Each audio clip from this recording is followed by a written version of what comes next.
dag skal vi lave muslinger. Men inden vi overhovedet går i gang med at lave muslinger, så er det meget vigtigt, at man har et ordentligt glas vin. I dag har jeg taget en italiensk vin fra Michele Satta fra 2005, som jeg er rigtig, rigtig spændt på. Jeg tror, den er super cremet og parfumeret. Værsgo.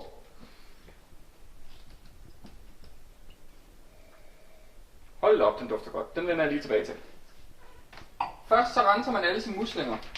Det vil sige, at dem, der er åbne, de skal smides ud med det samme.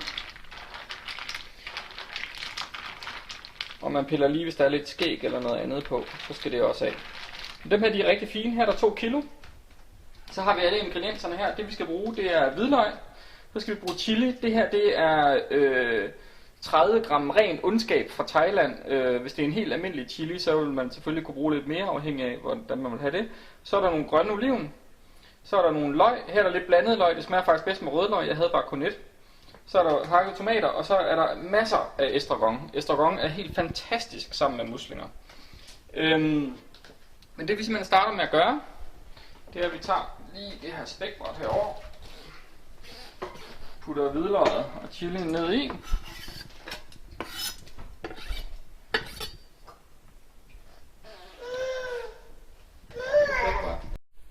Så når du har lavet hvidløg og chili simre en lille smule, putter du de andre ting ned i.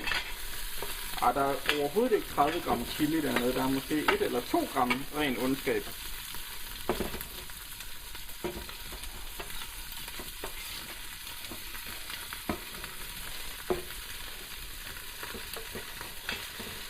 Sådan der.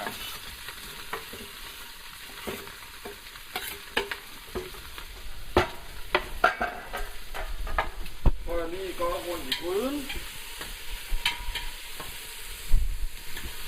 Det er meget lækkert ud. Så når det lige er svitset lidt af, så er det en god idé at lige putte en lille smule hvidvin ned til det. Det er min datter, der kalder på mig. Nu sidder jeg derovre.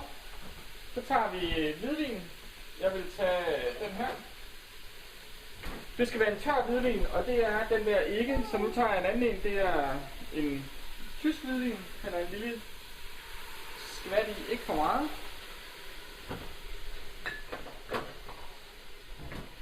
Og så vil jeg egentlig tage lidt peber.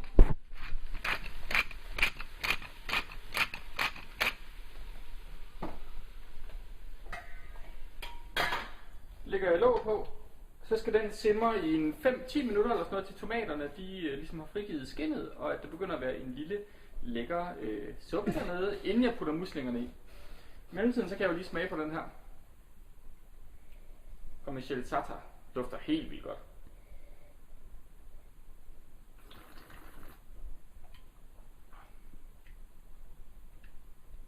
Den er sådan lidt hyldeblomster, faktisk ret kraftigt i det.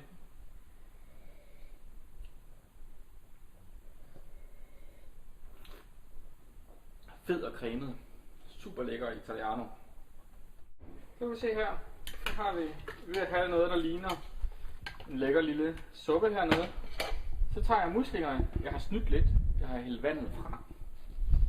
Hælder hernede i.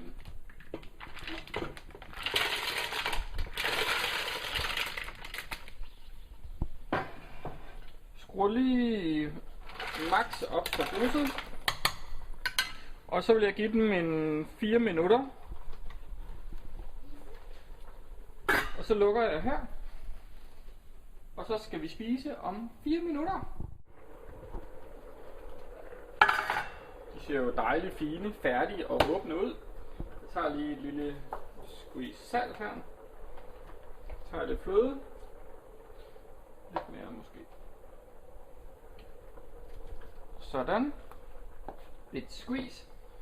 Så vil jeg lige ryste dem i gang.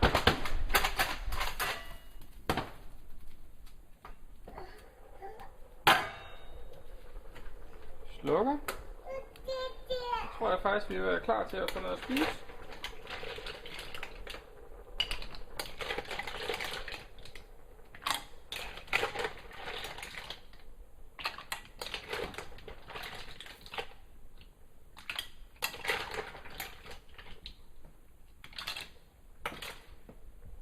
Det ser da meget godt ud. Og så lige et stykke nybagt brød fra min hustru.